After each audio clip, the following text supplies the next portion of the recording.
Okay, so not only is there amazing aircraft all throughout this museum, but there's some really interesting displays.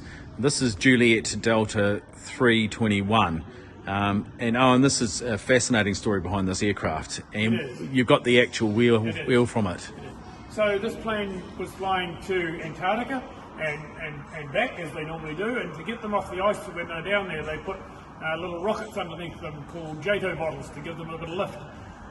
This plane, the JATO bottle came off and went through the wing and damaged the wing, so eventually the plane came back down and landed on the ice, and it stayed there for, it was left to rot really, or left to lie there for 20 years. And so it got totally covered by snow and ice, as you can see by some of the pictures.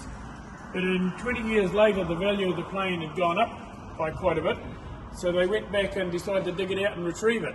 And a big job. You can see there bulldozers on top of the wings. They dragged it out, repaired the wings, and I would imagine they replaced the engines. I'm not 100% sure, but I would imagine they would.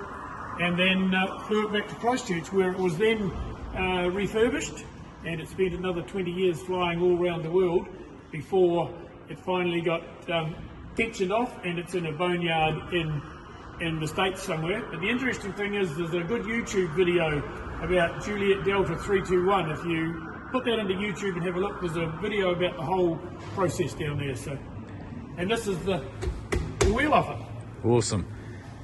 And didn't get too much damage sitting under snow and ice. No, well, it's so the ice and snow is of course so dry that if you left a plane sitting outside here for 20 years and didn't do anything to it, it would be looking pretty rough after the end of it.